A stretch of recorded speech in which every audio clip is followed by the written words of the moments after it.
نايلوم عنت فيديو بحنت قال قلصا تتبلوني تواديهم تباليعهم كومتات نغير يابق احتكون تخيل مالتي اب نايلوم عنت فيديو كابترخو مرئسه نغرات كنغركم لما عندي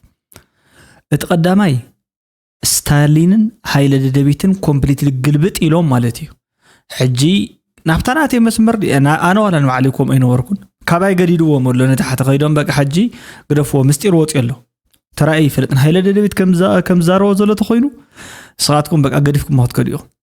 عاشي يوم زبل نحوحات عاشي يوم زبل بزح سبي لما عن توصي زلو اول سعيد كا زي تومام تانيكا وزت زولو مالتي بزحات زقطعن بفلاي اتا إسحاق زبهال يلوز تزاربات خونت قال زلا مالتي نايزي سنت واون تغارلاين حربنيا يزبلو ناتو قال مالتي نخلو سب اقطيعت قتل اله زلا مالتي صرفي دق جنرالات كا ولدنا انت رختم صيهم افانيهم هم يواغوهم نيرو ايموتونا يقدسنا نحنا ينقال سنينا زولون موصيم الله وستوسن انتسكاب قطعدي انتسكاب حق لي يفلط انكن كابوستي اتزارب زلا مالتيو نايلوم معنت غدايات زيومن كم زيوم زامسلو تحسوتات اللو من الشانل زي حدشت انت خوينكم سبسكرايب بمغبار اسك جمرو غرم هنا صاي ريتو صحافو لي يالو نابزوم ريتو صحافو لي سبات كاخن سغرين حيزكم كسغري HFCGG شدن سلام كما خاز موصلو يبزحو املاخ مسا يكون امين كبرن فتون حويك احفتي بتعمي يقني لي بتعم دس زبل ريتو املاخ مسا يكون زبلي صقاب برها 23 شعتن شدن رياكتس حونا بتعم صبق هذا لها قصلو حنت مقرمتا كبكا جن نراس درار ايا درار الكازنت الكاو دحر حجي انت دقيم كا قيمك سلازي راس درار قبل خدان يوم زبحلو مدب كافتينا يالنا قصلو ابت غدا ايرترا يتسكف توتبو اكل كايو لايك لا غير ديلو مالتيو كبر راسي ايا درار راس درار تايات لميدات النحماق بوصلو دي اكبر راسي يا درار كبر راس مبال انتاي زسكفالو زياده كبر راس درار زتخبروا اي خصصو يحرسوا كبر يوم كم كبرنتهم مالتيو راسي درار قبل خيدان لخصوعي دحر دقي مالتيو مصبع هون anyways دسوا على ريتي مالتي نبنا لهم عند فيديو خا بخمس ساعات كنسغرينا let's go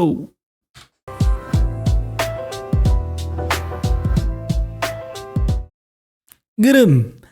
لعلي شعات عمت زت أسر باستر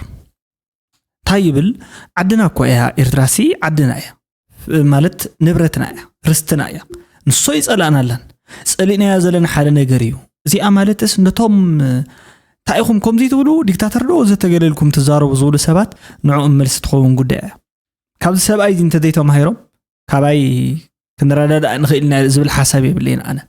نتا إرتراز بالسي ندلينا هبتنا نبرتنا رستنا نوع يسألنا نتهزبونا يكون ننزل نازي جنس تأثروا سبات اللومو زقط سبات اللومو أوتوس تسأل سبات اللومو أفيستو آتيوم زحدروا اللومو كشا اندا جرببو زحدر وندك انسيا اللومو صباب سيسوم شكر بس بيسوم قبل اليوم تقرفوا دي خاز بحالو اللومو እዚ ነገር እዚ ጌጋ እዩ ምባል ምዝራብ ገበን እንተኮይኑ ህንቁ ይሆነ ስጋ እዚ ሲ ገበን ከመይሊ ይዝኸውን ማለት ደጋጊምና ንዛራረበሉ ዘለና ጉዳይ እዚ እዩ ንገለገሊኦም ዝመስሎም ከምዚ ለወጥቲ እንታይ ይዝባል ስርዓት ወይ ካኸን ልውጥ ወይ ካይዳ ገለ ዝመስሎም ሰባት አለው አነ ንሱ ይኮነን እዚ ልካ ምዝራብ ነውር ዝኾነሉ እንታይ እዩ እዚ ልካ ምዝራብ ኮ ነውር ዘይኮነስ ፍትሕ ምእላሽ ማለት እዩ نفتحي طيب لفت مصحف وديه نقالاتي ابنا لبخا صلات صحف هنا حق هذا دحري امالتي حق سي كتقلشا خاب زلكا ነገር حنتي ማለት መብዛሕትኦም ሰባት ከምዚ ይብሉ ጲላጦስ ዝበሃል ኢየሱስ ክርስቶስ ካብ ዝፈረድሉ ሓደ ዝፈረደሉ ብናይ አይሁድ ፍርድ ተላዒሉ ተበጊሲ ማለት ሓደ ታይብል ኢየሱስ ክርስቶስ መስሓተቶ ንስኻ ንጉስ ናይ እስራኤል ዲኻ ኢልዎ ንስኻ በዓልኻ ትብል ኣለኻ መስበሎ أنا جن نسل حق زمصاخو نابز مريت زيسي نسل حق زمصاخو إيه أنت بلوت والله تعيو حق أنت أيايلو حق استأيا كتحتت على كمالتي حق استأيايلو بيلاطس ودحريو نحتت مويت يخون of course مخنياته حق حساب رغبة تزي رغب كايت رغبان حقي زي أيا تدليخا تحقق مساء تدلي دما زعلم نحق سد زي تخون تحققك موداتو غزي حقنا تزاربكا تلاته مي خمس بزح سب حاسوت تمساساليتيا كتمثل تغريخا ግን ከምዚ ካሞፍሌጅ ዝብልዋ ካሞፍሌጅ ዝበሃል ነገር ኣሎ ምሕባእ ማለት እዩ እዚ ጉዳይ እዚ ከም ዘለዎ እዩ ዘሎ ኤንዌይስ ምሕባእ ገለ ምዘከርኩስ ከመይ ኣለኹም ካ ኣውሮፓ ትነብሩ ዘለኹም ሓያል ሙቆት ኣሎ ይባሃል ኣሎ ኣብ ደደ ሃይኩም ኮይንኩም ሲ ድሓን ደለኹም ድሃይኩም ንገሩና ኢኹም ኣብ ዓድና ድሓን እዩ ዘሎ ገለ ዝብል ሙቆት ኣሎ ዝብል ፈረንሳይ እውን ፈረንሳ ከቢድ 45 ዲግሪ ሴልሺየስ ከምታት ዓይነት ሙቆት ከም ዘሎ 45 ይዛረበሉ ሓቂ ድዩ ብዛዕባ ሙቆት ክመጽ ከሎ እንታይ ክትገብሩ ከም ዘለኩም ሙቆት ከመይ ክትሪኡ ኣለኩም ማለት እዩ እዚ ብዛዕባ ህይወትኩም የገድሰና ስለ ዝኾነ ኤኒዌይስ ካሞፍሌጅ ዝብል ነገር ምዘከርኩ የምጽእ ስለዚ ሓቂ ክትሕባ ይብላን ኣብዚ ሾው እዚ ማለት እዩ ዲቫይን ማልቲሚዲያ ዲቫይን ሾው ይዝባሃል በሓጺሩ ዝዓበዱ ሰባት ንዕብደን ዕቡዳት እዮም በሓጺሩ ግን እምነ ይድርብን ፓስተራት እዮም መብዛሕትኡ ግዜ ዝመጹ ወይ ከምታት ነገር እዮም ንዕብደት ዝሓለፍዎ እዮም ግን እምነ ኣይድርብን ንምንታይ ምዃኖም ኣይፈልጥን እዮም ዝመጹ ካብዚኣቶም ድማ ሓደ ነጎዳ ኸውቃዕኩም ዝብለና ዘሎ ሰምዕዎ ለባሽ ኢየሱስ ክርስቶስ መሳይ መሪን አምጥተን ቁጭ አድርገናል አሁን እኛ ከስሮንን ደህነትን ማምጣር ነው ሕጂ ንሕና ኢየሱስ ክርስቶስ ዝመስል ስጋ ዝለበሰ ናብዚ ኣምጺና ኣለና ሕጂ ምስኡ ኮይና ወይ ብታሕቲ ኮይና ድኽነት ምቅላስ እዩ ስራሕ ዘለና መን እዩ ኢልዎት ፓስተር ስጋ ለባሽ ኢየሱስ ክርስቶስ የሚመስል ስጋ ዝለበሰን ኢየሱስ ክርስቶስ ዝመስል መሪ አመጣን ማንን ማለት ነው ጠቅላይ ሚኒስትራችን ዶክተር አብይ አህመድ ጠቅላይ ሚኒስትር ዶክተር አብይ አህመድ ስጋ ዝለበሰ መራሒ እዩ ይብሎ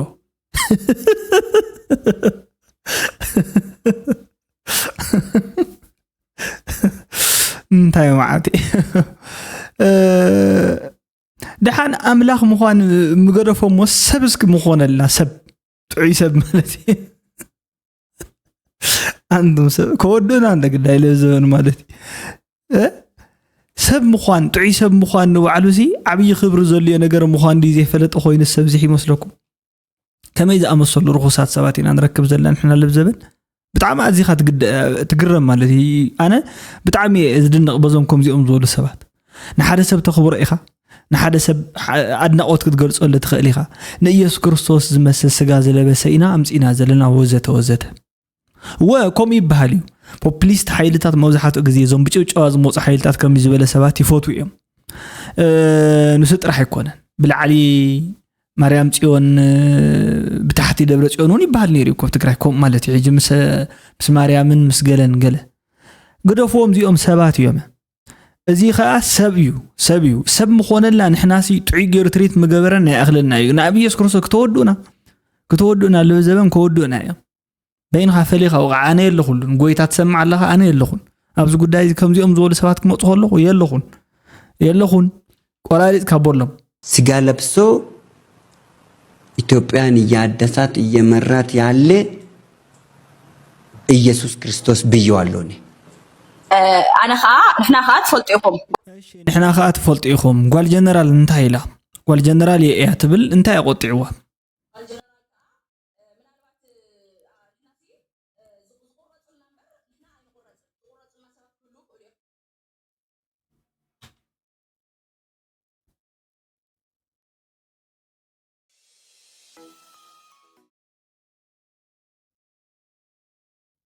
يوم زموت الناس سبات كلوخ اليوم نحنا قل دق جزعت سلزخنا دق نجاو سلزخنا بمسوات خلقتي نمبر نحنا تقطعون بال عين موت عين سنتل دست تمطوا أنا قلت لكم شو رأيكم يعني والجنرال يخي أبغى سريقيو أبغى سبقتي ليو 4 النتبي أبغى والجنرال أبغى أبكرمي تايتسلفن أبكرمي تبلك الله أبكرمي أصلي في يوزك أتبني رمبر أي تسلفن أبكرمي يواد أكم ترح نيرو أبكرمي اللي تواجه ودي سماه ترح يكون يودو كله تقرأوا أيوه أي ملكتن أبوي جنرالي أي ملكتن ميت قبل سنة أبوكسي ستاي دم خانوسي أحواتنا سي لا قدمي تاسولي فوس دحريت كوينس حبلا واقع نرس نجر لك أوه ميت رمى تقبل حج أوه إيو نيرو أي قوسلا أي توجه أي حنكسة خاتم لي سبزو أجزانا زحنكسة قوسلا سبيه بالنان ودي جنرال دك جنرال بيت سب جنرال كحنكس قوسلو أي كلن إيوم حجي كاب ندس استبقس ايو حدا ግዜ ማለት ጀነራል ኮምዚ ገይሩ ከምዚሉ ገለኽን ብል ከለና ባይ ዘ ወይ ስለዚ ቃለሰስ ኮም ክገብር ይውል ነው ካ ስለዚ ተቃለሰሲ ናብ ከምዚ ዓይነት ሕማቅ መንገድ ዝወስድ ጉዳይ እንድሕረልዩ ከዲ ይብሉን ወይ ካ ኮስደና ይብሉን ንምባልና ኢና እምበር አይ ሞቱን አይ ስንክሉን አይ ተቃለሱን ማለት ግን አይኮነን ማለት ደቆም ሕጂ ክቃለሱ ትብሉሲ ንባዕላቶም ተቃሊሶም ሓሊፎምስ ደቆም ታኾይኖም ዘይተቃለሱ ደቆም ታኾይኖም ዘይተቃለሱ ንባዕሎም ተቃሊሶም እንዴ ክንደ ግዜ ዲኹም ተቃልስዎ እንቶም ወይስ ዝኾነ ዓሌት እዮም ነቲ ዓዲ ክጽንሕልና ደሊኹም ማለት ይበሓፂሩ እዚ ትክክለኛ ዝኾነ ኣዘራርባ ኣይኮነን ሕጂ ታቆልዓ ግን ኣብ ስምዒት ውሽጢ ስለ ዝኣተወት ማለት ተምጽዮ ነገር ይብል ክንዛ ዓይነቱን ምባልያ ተዛረቦ ዘላት ጉዳይ ማለት ተናዲዳ ሕጂ ኣብዚ እንታይ እዩ ዘሎ ኣብዚ ከምዚ ሓደ ፕሮፓጋንዲስት ከእኒ ናይ ሓራ መሬት ዲና ይገለ እንታይ ናይ መን ኮነ ይኸውን እዚ በቃ ዝዛረብ ሰብ ክበዝሕ መዓት ይቆይኑ ዘሎ ሕጂ እስክን ስምዓዮ ሓውካይ ትቕተል ኣብ ጌጋ ኸዘላ ክልኹኻ ከለዉ ክትላእ ከለኻ ንምንታይ በል መን ይቆጥር ባዕልና ነተኸተልና ክነብር ብተለይ ተኸተልና እዚያ ክነብር ናይ 30 ዓመት ሃብቲ ዝተኣተበ የለና ብዙሕ ሚስጥር ኣሎ እኮ ኣብ ውሽጥና እንታይ ዘሪፎም መፅኡ ብቢልዮን ዶላር ዝግመት ሰብዕዳ እስኪ ኣሜሪካ FBI ናይ ራሽያ بحصيرو مالتني اي راشيا انا ኢትዮጵያውያን ለተጋሩ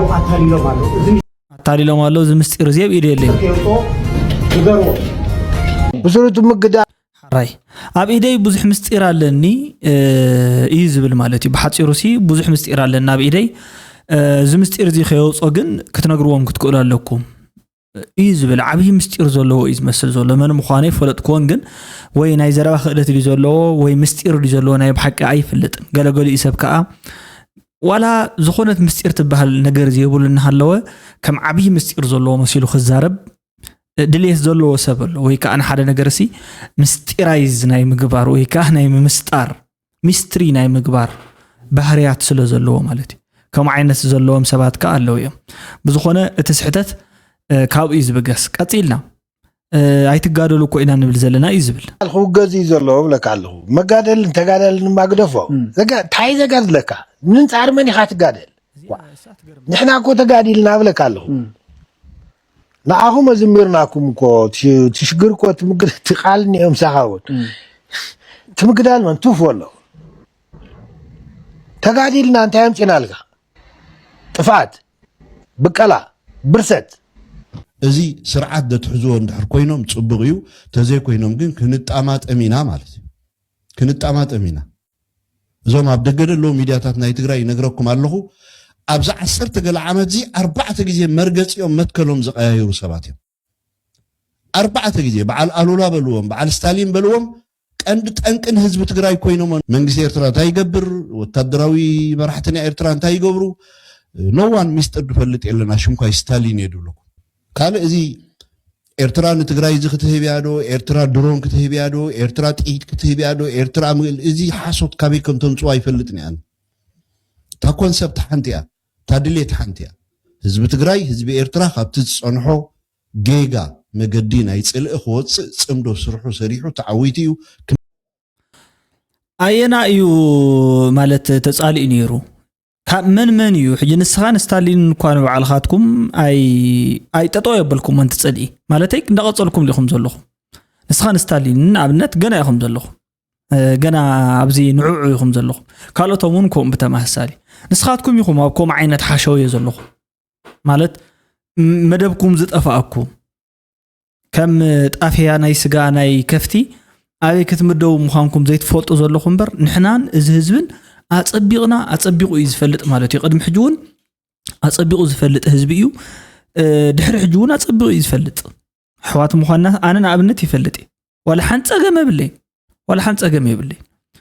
زي تبايس زنا برجله نسخاتكم انتم تبايسكم ميركم نسخاتكم زي تعرقنا قدم نسخاتكم تتعرقكم نسخاتكم الحرد أم حيشكم يكون إحنا خنا محيشينا ترى أنت اللي الناس أجمع مالتي جن كم هزوس أجمع يلا صوت حاسوتات انتاي ديو مودات اندخت في الله اندي خوينا زغونه زرواك ولا ايفلطاكو يعني صني حاس كتمصياكو التعماماتنا تصاوت نيرنا خمزي كو من دلنا انا غلغل زبال زرباتات الله ጽቡቕ እዩ ክመጽእ ምዃኑ እንዳፈለጥካ ማለት እዩ እንዳፈለጥካ ይኸውን ዘሎ ሶ ተራዳዲእና ኢለ ግምት ኤርትራ ግን ኣብ ትግራይን ኣብ መንጎ ፌደራል መንግስትን ትግራይን ድግበር ዘሎ ኩነታት ግን ኢዳ ተእትወሉ ምክንያት የለን ጽምዶ ነዚ ክገብር ኣይኮነን መጽዩ ጽምዶ ነዚ ክገብር ኣይኮነን መጽዩ ኤርትራ በኔቸሩ አርቲፊሻል ኤንቲቲ ነው እዚ ናይ ጌታቸው ረዳ ዘሎ ዘረባ ናይ ለምቅና ከዓ ኩሉ ግዜ ሓንቲ ነገር ደጋጊሙ ኣሎ ጸማምሲ ሓንቲ ደርፊ ይባሃል ማለት ስትራቴጂክ ዴፕስ የብላን ህዝብ ገለ የብላን ወዘተ ገለገለ ዝባሃል ነገር አሉ ማለት አሰላልፍ ኃይልታት ዓቅም ናይ ሓደ ከባቢ ገጸ መሬት ቶፖሎጂ ገለገለ ዝባሃል ነገር በተሓደ ወገን ሶልካ ዝኾነ መጽሓፍ ንሕርዳ አንቢብካ ሞናዓ 100 ግዜ ተደጊምካ ወይ ሰባት ተነጊሮምካ ካብ ከምዚ ዓይነት ፍልጠት ኢኻ ጥንቀቕ ዘለካ እቲ ትፈልጦ ጥራሕ ተተወግዕ እዩ ንዓኻ ጽቡቕ ኢለ ይግምት ኣነ ማለት እዩ ካብ ከምዚ ዓይነት ትንተናታት ኣብቲ ትፈልጦ ተኩር በልዎን ጌታቸው ማለት እዩ ምክንያቱስ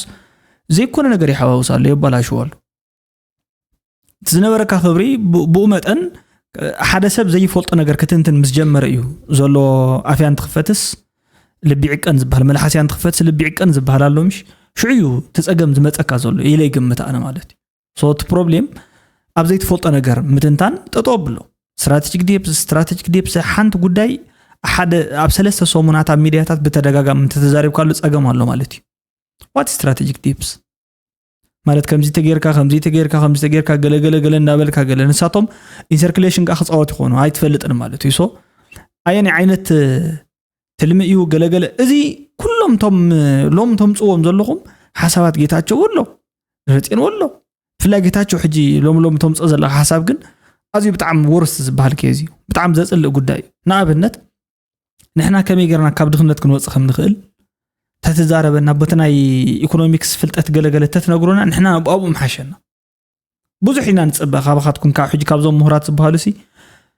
ሓመቁ ጽበቁ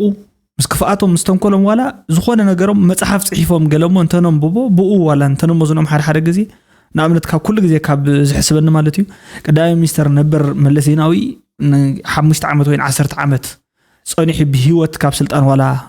ወሪዱ መጽሐፍ ጽሕፍቶ ዝኾኑሞ ንሰንቢብካ ህይወትካ ተትልውጥ ኢለ ይግምት መሓሸ ነይሩ ስለዚ ከምዚ ዝበለ ጉዳይ እንተ ተዛረቡ እዚ ሓይሽንበር ተተውግዕዎ ዘለኹም ዘረባ ሚዛን ዝደፍእ ይኮነን በቃ ዘይረብሕ ትርኪ ሚርኪ 10 ግዜ ነዛ ጉዳይ እዚ ስትራቴጂክ ዴፕስ የብላን እሞ ሃየዱ ዘይብላን ድሕር ኮይኑ ተንክፈው ጸገም ንኽትወልድ ሲ ከምዚ ዓይነት ነገር አየድልን እንደ ብዙዎቹ የአፍሪካ አገሮች ኮሎኒያሊስቶች ሃፓዛርድሊ የፈጠሩት ካርታ የወለዱ ሀገር ነው በአንድ ወይም በሌላ መንገድ አሰብን ማቆየት የሚያስችል ወታደራዊም ዲፕሎማሲያዊም ታሪካዊም ዴሞግራፊክ መሰረት የለውም አሰብ ወደብ መጠቀም በምንጀምርበት ሰዓት የኢትዮጵያ ሰራተኛ ነው ወደዛ የሚጎርፉ የትራፊክ እንቅስቃሴ ክፍት በሆነ ሰዓት ኤርትራ ውስጥ ተዘግቶበት የሚኖር ወጣት አይኖርም ስለዚህ ኤርትራን አፍኖ የማስተዳደር ፍላጎቱ ተግባራዊ ማድረግ የሚችለው እነኚህን የተፈጥሮ ሀብቶችንም ጭምር ጥቅም ላይ እንዳይውሉ በማድረግ የኤርትራ ሀገርነት እንደ ሀገር ያለበት ፈተና አርቲፊሻል ኤንቲቲ ነው ብቻ ሳይሆን 1.9 ሚሊዮን በላይ ህዝብ የለውም ኤርትራ ስትራቴጂክ ዴፕስ የለውም በኔቸሩ ኤርትራ ባንድ አቅጣጫ ከተሰበረ ወደ መሃል ለመግባት ቀናት ብቻ ነው የሚፈልገው ምናልባትም ሰዓታት ዋናው ምሽክ ከተሰበረ በኋላ የመንዳት ጉዳይ ነው የሚሆነው እሺ በሐጽሩ ናፋ ፕሬሰብ ጉዳይ ጌታቸው ረዳ በህይወት ዝመተ ሞተ ይخصስኒ ይዝብል ማለት እዩ በዚ ጉዳይ እዚ ብዛዓ መግለጽታት ዝወዘሉ ብዛዓ ገማግም ባህል መግለጽታት ካብ ኩውን ነዝርሐቀን ሕሱርን ክብል ገሊጽዎ ኣብ መወዳእታ የማነ ሚኒስትር የማነ መንግስቲ ኤርትራን ሉዓላውነት ሃገር ሕሊፉ ዝህበሉ ጉዳይ የለን እዚ ኣባዶነት ይኸብቅዕ ዝብል ሓሳብ ይኻ ገሊጽሉ ዘሎ ማለት እዩ ነዚ ጉዳይ እዚ በዚ መግለጽ ይህቦ ዘሎ ናትና ኤላስ መላሽ ዘረባለን ይብል ሎጂካል ዝኾነ ክስታይ ባዮሎጂካሊ ወይ ኢሳያስ ምስ ሞተ እዩ ኣብ ኤርትራ ለውጥ ዝመጽእ ኢሉ ለማዓንቲ ዝሰብዚ ደምዲምዎሉ 100% ኮይኑ ክነግረኩም ኣብ ኤርትራ ኢሳያስ የማነ ገብረ መስቀል የማነ ገብረአብ ዑስማን ሳልሕ መን ኣለዎ ካል ሓጎስ ክሻ ብሙሎም ፀውዕዎም ቶም ዓበይቲ ጀነራል ፊሊጶስ ገለ ኤርትራ ንሶም እዮም ዘመሓድርዋ ዘለዉ ኢልኩም ተኣምኑ ድሕር ኮይንኩም ደናቁሪኹም ኣይፈለጥኩምዎን ዘሎ ኦኬ ለደናቁሪና ንበል ግን ኣነ ሓንቲ ነገር ክዛረበካ ርግፀኛ ምዃን ኣይከኣልን ናተይ መብዛሕትኡ ግዜ ስታስቲክሊ ማለት እዩ ክግምቶ ዝኽእል ነገር እንታይ እዩ ብዝለዓለ ወይ ከዓ ኣብዝሓ ማለት እዩ ኣብዝሓሲ ካብ 80% ንላዕሊ ኢለ ክግምቶ ዝኽእል ኢሳያስ እንተሞይቱ መንፈስ ርኩስ ናይ ልምዓት ኤርትራ ማለት እዩ ሙሱቕ ጠፍእ ኢለ ዝግምት ዋላቶም ብድሕሪኡ ዝተረፉ ናቱ ሰዓብቲ ዶ ናቱ ገለመለ ስርዓት ተኸተልቲ ዋላ ክህሉ ይኽእሉ ግን ብኦ ይቕፅሉን በቃ ክቕፅል ኣይክእልን ምክንያቱ ስርዓት ምእራጉ ጥራሕ ዘይኮነስ እተካይዳ ባዕሉ ኣሪጉ እዩ ከምዚ ዓይነት ዝኣመሰለ ሰይጣናዊ ኣተሓሳስባ ንነዊሕ ዓመት ሒዙ ክፀንሕ ዝኽእል ሰብ የለን ድሕረ ደጊም ምክንያቱ ከቢድ እዩ ንኩሉ ሰብ ሰዲድካ ኣሳቂኻዮ ኣጓይኻዮ ድድሕሪኡ ጎይኻዮ ኣብ ኣውሮፓ ተረፈ ኸድካ ተእስሮ ንዝ እንተ መፅኡ 200 እንዳኽፈልካ ፀኒሕካ ርእሱ ገለ ይትቕበል ገለ ወዘተ ድነበረስ እዚ እንተሞይቱ ሕጂ በቃ ክሓልፈሎም እዩ በቃ ኤርትራውያን ክሓልፈሎም ምንም ሕቶ ነገር የብሉን በቃ ሽዑ ለውጢ ክህሉ እዩ ናይ ግድን ንምንታይ ዳ ሕጂ ንሱ ሓያል ስለ ዝኾነ ከምኡ ኮይኑ የገለ ዘይኮነስ ሓያል ኣይኮነን ንሕመቕ ኩሉ ሰብ ሓያል እዩ ንኽፋኣት ኩሉ ሰብ ሓያል እዩ ምክንያቱ ተንኮል እዩ ሰይጣኑን የመኸረካ ይሕግዘካ ኣብ ተንኮል ኣብ ጥዑይ ነገር ክኾን ከሎ እዩ ናትካ ንጽህና ጽድቅ ገለ ክሓትት ዝኽእል ምናልባት መላእኽቲ ከማኽሩኻ እንድሕር ኮይኖም እምበር ነዚ ግብረ እከይዚ እዚ ግብረ እከይዚ ምስ ከደ ኣነ ዝኾነ ማለት ዓብዪ ለውጥ ኣለዎም ኢለ ይግምት ናተ ይግምት እዩ ግን ክህልዎም ይኽእል እዩ ዝብል ግምት ኣለኒ ከም ትብሎ ዘለኻ ኣይኮነን ደናቑር ይኹም ትብለና ኣለኻ let it be ክንከውን ንኽእል ኢና ግን ናተ ይግምት እዩ ኤርትራ በቲ ሓድሽ ወለዶ እያ ትምራሕ ዘላ ወዮ ዳ ደናቑር ስለ ዝኾንኩም ንስኻ እውን ምስቶም ሙሩኻት ጀነራላት ውዒልካ ደንቄርካ እምበር ኤርትራ ብሓድሽ ወለዶ እያ ትምራሕ ዘላ ኤርትራ ዕድሚኦም ደቂ 35 ማክሲማም ደቂ 47 بعد ستالين دم زم حد رواز الله 47 ناقص ينسي خدني بران 35 قال ماله ماكسيمم 47 انا ايتراين سبات ايتراين حق المزرابي يزلو انتم حضرت تلوم زلها اي دون نو يغمتالو اسكي امرو صقم كلوك الله او ساعات زين بلصقنا دغيفكا ايكونن علم لخاف مدرخ كم عينه رأستي after local غورم ነገራት ወንፍቱ ውሽጥ አዲስ غورم ነገራት በፍጹም አይኸውንም ናይ ጀኖሳይድ ሓደጋ ብልዕል ትግራይ ለሃለወ በጣም አንፎርቹኔት ብልኾነ ኮኢንሲደንስ ኣብ መቐለ ደብረጽዮን መራሒ ምዃኑ ይትሽግር እዚ ኮምቢኔሽን ለትግራይ በቃ መሊዓ ክትጠፍእ ልገብር ነገር እዩ ኦኬ ዋላ ደብረጽዮን ልበሃል ሓደ ደንቆሮ ኣብ መቐለ ሃልዩ ካሊ ሃም አብይ አሕመድ ጀኖሳይዳል ሜኒያክ ለይኾነ responsible ለኾነ ሬጂም ኣብ አዲስ አበባ ሃልዩ ተልኾን እኮ ኦኬ ፓርትነር ስለለይውሉ ናጥፋት ፓርትነር ስለለይውሉ ደብረጽዮን ኣብ መቐለ ምህላው ብዙሕ ጉድኣት ላይ ከምጽእ ይኽእል እዩ ክባሃል መኻለ خዚ ግን it's the worst combination ለትግራይ ኣብ አዲስ አበባ ጀኖሳይድ ለኾነ ውልቀሰብ and ሬጂም አሎ ኣብ መቐለ ከዓ ትግራይ ተለጥፋኹ ስልጣነ አይለቀቕ ይልበል ሓደ infinitely stupid ለኾነ መራሒ ሓደገኛ ይሓቂ ማለት ኣይትተዓደሎ ክብለካ ከሎ ከምዚ ዝኸውን ኣይትተዓደሎ ክብለካ ከሎ ማለት እዩ ወይ ኣብቲ ውሽጢ ዓድና ኣብታ ትግራይና ኮይና ማለት እዩ ሓደ ዓብይ ለውጢ የምፃና እሞ ሰሪሑ ዘሰርሕ መሪሑ ዝመርሕ ቅኑዕ ዝኾነ ዘይሰርቕ ጎዩ ዘጓይ ናብ ልምዓት ገለ ገጹ ዝወስድ ኣይ የለ ዝፅሕትር ዘይኮነ ዝመክር ወዘተ ገለ ወይ ተሰዲድና ኸይድና ንሕና ናብ ኢትዮጵያ ኸይድና ማለት እዩ ተቐቢሉ በኣግባቡ ዘስተኣናግድ መራሕቲ ጥራሕኹም ከምዚኹም ፀገም ዘለዎም በርዞም ህዝቢ እዚኦም እኮ ዜጋታት እዮም ገለ ኢሉ ዝኣምነልና ገለ ሰብ ዘየለ ኣብዚ መንጎዚ ኩሉ ኣብዚ መንጎዚ ምፍጣርና ንሕና ማለት እዩ ከም መናእሰያት ንሕና ቶም ናይ መወዳእታ ሕማቕ ዕድል ዘለዎም ሰባት ኢና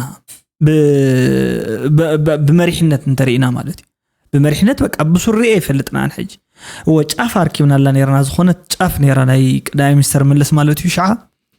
كيدا مسموته بتعامل زي وخنا المهنيات حجي تردين دحري إذا ما تنقر سلا بوشتنا نجيرنا ينير مالتي ماي جاد انتهي معاد 19 سنة قلت 18 عام مرت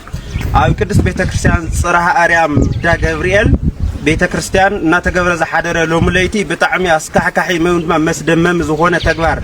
ناتسر حدير بسراوت ناتجف تمهاري ناي بيت كنت بتعمي إذا حزن مالتيو ተማሃሮ ተገፊፎም ይባላሉ ናይ ቤተ ክህነት ተማሃሮ ሲ ተገፊፎም ሓዲሮም ይብላሉ ክሳብ ክንደይ ናይ ዝኣክል ሶርስ ሓቂ ምዃኑ ክንረጋግጽና ማለት እዩ በቲ ዝብሎ ዘሎ ተኮይኑ ግን ይግፎፍ ሓዲሮም ዝብል እዩ ዩኤስ ኤምባሲ ስፖክስ ፐርሰን ወሃብ ቃል ሎማዓን ተውፅይዎ ዘሎ ጽሑፍ ማለት እዩ ካብ ዘውፅኦ ጽሑፍ ሓደ ታ እዩ ናብ ትግራይ ዘሎ ኩነታት ብጥቡቅ ኢና ንከታተሎ ዘለና እዩ ዝብል 2026 ዘውፅኡ ማለት ጁን ስለዚ ትማሊ እዩ ብጥቡቅ ንከታተሎ ኣለና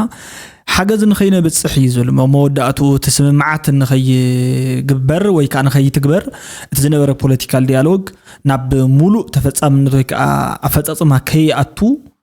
ጸገም ኮይኖም ኣለዉ ይብል እዚ ከዓ ነቲ ንገብሮ ዝነበርና undermining peace ብዝብል እዩ ማለት እዩ ነቲ ዝግበር ዘሎ ናይ ኣፍሪካ ሕብረት ናይ ሰላም ፈተነ ዘንዓቕ እዩ ዝብል ማለት እዩ ስለዚ ነዚ ጉዳይ እዚ ብጥቡቅ ኢና ንከታተሎ ዘለና ዝብል እዩ ማለት እዩ ኣሜሪካ ከዓ ነዚ ጉዳይ እዚ ትድግፎ እያ ብፍላይ ከዓ ክሪቲካል ላይፍ ሴቪንግ ሁማኒታሪያን ኣሲስታንስ ናብ ትግራይ ንኽተብፅሕ ዕንቅፋት ክኾና ይኽእል እዩ ዝብል ግምት እዩ ዘሎ ማለት እዩ ነዚ ጉዳይ እዚ ብጥንቃቐ ክትሪእዎ ክትክእሉ ኣለኩም ወይ ከዓ ንሕና እውን ከይድና ማለት እዩ engaging with local leaders ما خيدنا نحر داخل نراخب نحر كوينا مساعتهم مركب نقبر نحر كوينا عودت جيرنا ويكا implement نقبر نحر كوينا تحسبنا يا قداين زي كم عنك فحت كوننا يخلي زبل يأسي إمباسي إثيوبيا خوينه أو تيور لحد صحف مالتي تاين مبال دليل أو تيور زل حجب زي يا متنقطع خويني خليو ويكا ألندو زخونا نجر قدم خونات كوني خلي كم قالات بس قداي زي أو تيور مزلوا مالتيو قنت مالي كم يلو صحيفو نيرو مالتي حدا غنيا يقول له اسكينا بغيت اجستالين كن كيدنا بغيت اجستالين عندم ማዕከላዊ ኮሚቴ ሚዲያ ላይ መጥቶ እንደዚህ ምናምን ሲል ምን አሰሙት ይሄን ሁላ ሲቀጠቀጥ ደብረጽዮን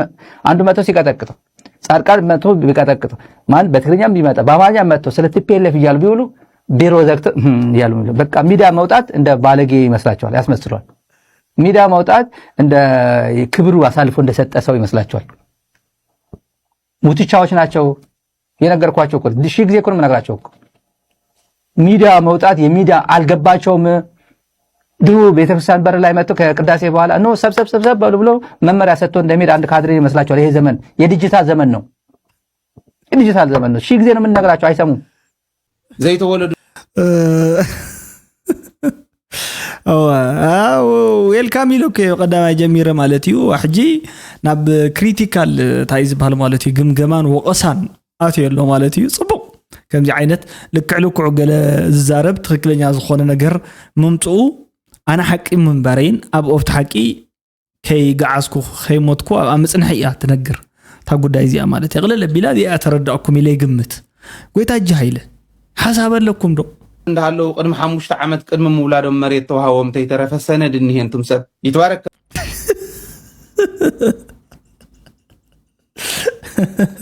ቅድም 5 ዓመት ቅድም ሙላዶም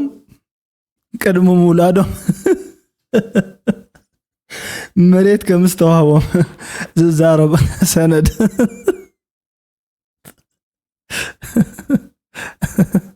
እዚ አፍሊቲ ወይ ተአምራት አምላኽ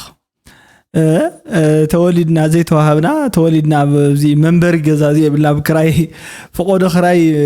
መከራና ንበል ዓለና ማለት እዩ ከይተወለዱ ቅድመ 5 ዓመት መሬት ዝተዋሃቦም ገና ንኹለዱ ኩለዲ ጓልደኸ አመኒሎም ጽሒፎም ድሽሙ ወዲ ተኾይኑ ኪዳነ ጓል ተኾይና ኪዳን ኣብዘለዋ ማለት ኪዳ ኢለ እምገዲፎም ማለት ኪዳ ጸኒሕም ወይነ ይገብሩዋ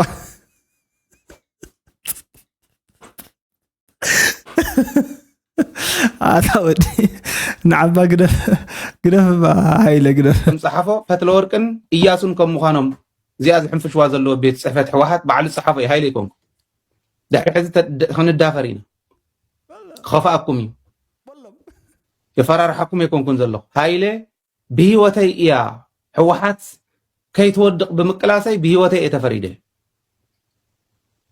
حجون حوحات مالت زيان برفت الورق يكونت بلعل زلو ودي امس ابلع لهزب زفسس زلو تكوس دنشي ذات حساس وهايلنبر ابلع لمانم مص مانم يمصن ايغدسن አሁን ያለው ቲፒኤልኤፍ አክራሪ አመራር ምን ደረጃ ላይ እንደደረሰ የተከታተላችሁት ነው ያላችሁት ልክ የዛሬ 5 ዓመት ያደርገው እንደነበረው እየወጣ የሚፎክርበት ሁኔታ ላይ ነው ያለው። ከኤርትራው አምባገነን መሪ ወይም ደግሞ አካላት ጋር እየተሳሰረ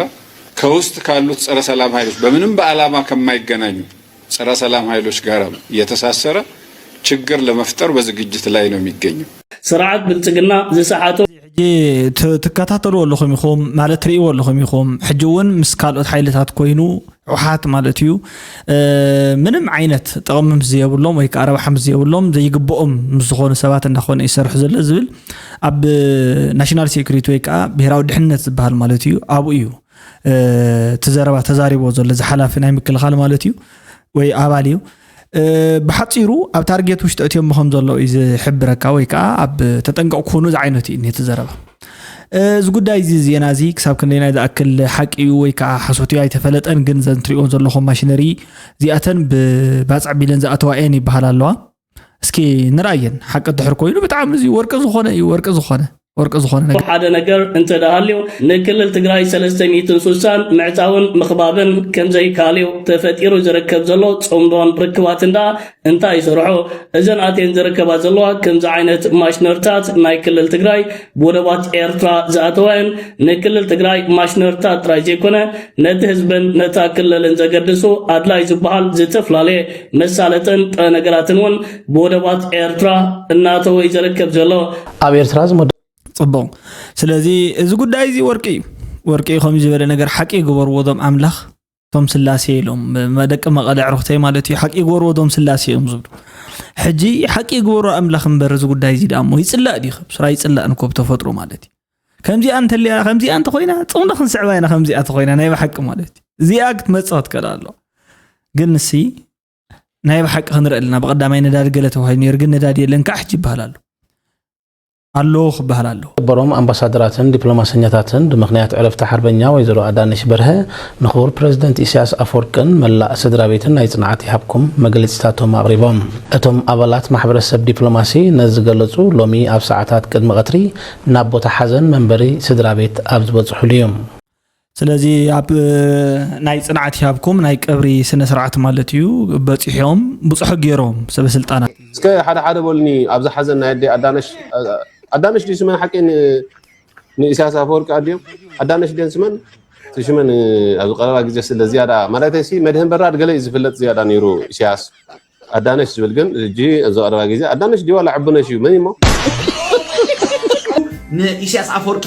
አዳነሽ ግን መንግስት ሰማይ ይዋርሰን ኣብ 97 ዓመተ ሞጀን ስለምንታይ ምክንያቱ ብዙ ሓደ እንተሓሚመን ብድል ኢለ ኣሜሪካ ኸይደን ክሕከማ ክእላ ነይረን ሪኻ ኣብ ምቾት ስለ ዝነበራ ብዙ ሓደ መጠን السنة 97 عامت صنيع أو عندنا 97 عامت تصنيح مو عدل ديلو زرقت أزي وحد حزبي هج زبز حزبنا لايف اكسبكتنسي سوسان تبصحي له بشكوريا بدن بصحي بحماق مدب قال من كل حزبنا بقى عدس غير يزخي اب امريكا سلسته سرحتنيات لني راس سلسته نرسال اسمرات مليسا ريسا خي اتو قالت باهيلو خا بسمرا مچا مويتا حربኛ አዳነሽ ኢሎማ ከሐፈረ ይብሎኩም ዘሎ حربኛ ይልዋነ ዲ ነቡ حربኛ እዚ ክልተ ስዋት አለው አይሉ ስው የብሉ ገለ ይብሉ ስዋት ይብላል እንደ ለው ኮይኑ ይንጎርና አደ ኢሳያስ በመንተ حربኛ አዲ ይኮነትን ወላ ኢሳያስ حربኛ ይኮነን ኢሳያስ ተዋጊ ይፈልጥኒ እዚኦም ገዛ እንደ ኢሳያስ ካ ስው የብሎም ስንኩል የብሎም መስንክልና ዝኾነ ይኹን ነገር መስውራና መስና ሻዕቢያ ተሞክሮ ዘራኸብ የብሎም ሻዕቢያስ ናብ ክልተ ተኸፍላ ካብ ዘሎ እኮ ጀጋኑና እዮም ካብ ዘሎ እዮም ሰገም ከምዝ ባል የለን ድርዕ ሻዕቢያ ጅግናኻ ይኮነን ወዲእካ ኣለኻ ድርዕ እንድሕር ተኣሲሩ ጅግናኻ እንተኮይኑ ኢሳያስ ንምንታይ ጅግናኻ ዘይከው ዝተኣስረኸ ኢሳያስ ጅግናኻ ይኸውን ንሄለን ኣብ ናይ ስነ ጥበብ ብዙሓ ኢሳያስ ፀጋይ እንታይ ተራ ተፃዊቱ ትልያ ዓቢ ነበገሲት ናይ ዝኹሉ እኮ ክጅምር ከለኹ ዋርሳይ ያኔ ቅደፎት ድራማ ማለት እዩ ኣብ ናይ ድራማ ህይወት ዘእተወኒ ኢሳያስ እዩ ዘፍለጠኒ ኢሳያስ እዩ ኣብ ደርፍኻ ሄለን ደበለታሲ ተቐዳመይቲ ደርፊ ዋርሳይ እስ ዓለም ሙሉእ ደሎ ህዝቢ ኣላልያት አንተ አይታርግ እንዴ በስማ ታይማዓቱ ክንዲ ዓመት ያ ተቀሚጣ ዛ ሰበይት እዚያ ቀደም ቆልዕተ ለና ቆልዓ ነራ ሽዑን እሽተይ ነራ ሕጁን እሽተይ ሌላ አና አሪገ ናይ ገለገሉ እዝኒ ሰብ ቆርበቱ ታዩ ሲሪየስሊ ማለት ታይት ምስጢር ክንፈልጦ ይደሊ ኣነ እንኳን ሓቅን ምዝራብ ህልል መለስ ገለገለ ይብሉ እምበር ኣነ ሕጂ የድንቃ ኣብ ደርፍ በቃ ተደርፍታት ኣገለደስ ይብሉ ነይር ቀደም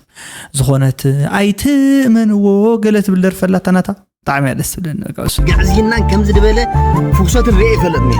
ابلع حزبنا ابلع سراوينا دلو نعقد بعل زيوم بعل زي كركنا يا باشاول ها لو مسكا نسياس انت كركر مريرو لان اول سعيد كركر كلو قني مالتي كركر امبر كركر طرح زي يقول كركر كوزي كل شيء مكو نا اول سعيد من بتخكل غير جلس ولكم تامنوا دان ود ممري كو غليص وبك اول سعيد مالت حدا بجف ጫማ ተወጥሒው ኩዋሳ ዝደሊ ከምዚ ዘለ መግለጽ የውልን ማለት ኤኒዌይስ ለማዓንቲ ናይ ልብና ወግዒና ጽባሕ ከ ሰንበት እዩ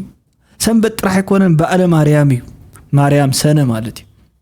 ሶ ለማዓንቲ ታይ ነይሩ ለማዓንቲ ህንጸተ ቤታ ቅዳሴ ቤታ ማለት እዩ ለማዓንቲ ጽባሕ ወርሓው በዓሊ ብዝኾነ ናይ ንሰንበት እንኳ ኣብጽሓኩም በዓለ ማርያም እንኳ ኣብጽሓኩም ኩልኩም መመል ዓለም ኮይንኩም ተከታተሉ ዘለኹም ቻናለይ እዚ ሰዓብት ክርስትና ዝኾንኩም ንዘይኮንኩም ድማ ማለት እዩ እንኳ ብሰላም ናብ ሰንበት ኣብጽሓኩም ዕረፍቲ ኾኒ ለይግምት ማለት እዩ ብቆት ከመይ ለይ ቀዲማ ሓቲተኩም ኩነታት ጥዕናኹም ሓቲተ ደሓና ደለኹም ኢለ በባህድ ወለድና ማለት እዩ ስለዚ መልስኹም ኣምጡ ለይ ርእይቶታትኩም ጽሓፉ ለይ ሓንቲ ነገር ግንስ ከተተሓባበሩን ይደለልኹ ማለት እዩ ሓደ ግዜ ታዩ ሱፐር ቴንክ ሳምቲንግ ገለገለ ዝገብሩ ሰባት በጣም ኣዝዮም ውሕዳት እዩ ወይ ቴንክ ይዝብሉ ሰባት የለኹም በቃ ሕጂ ናብራሲ ድፍቕ ነብላ እንድሕር ኮይና ቴንክ ዩ ዝብል ሱፐር ቴንክ ዝብል ኣሎ ኣቲኹም ኣብዛ ውሽጢ ክሊክ ብምግባር ማለት እዩ ዝኾነ ጊፍት ዓዲኩም ዓድጉልና እስኪ ዝኾነ ዕምበባ ገለገለ ኣየድልን ተቃላሳይ ናይ ታይ ዝባልኩ ያነ ናይ ነፃነት ናይ ፍትሕን ብሓፂሩ ማለት እዩ ናይ ሰላም ተዲኣሚንኩም ልግን ኣይታውን እንታ ኣሚንኩም ጥራሕ ይምር ክብራትን ፍትዋትን ሉኣም ቅነ ኾነልኩም ይምነ ፀጽቦ ይስማዓኩም ይስማዓና ቻው ደሓና ቀኒዩታ good light ደሓና ሕደርታ ሓዋተይ ማለት እዩ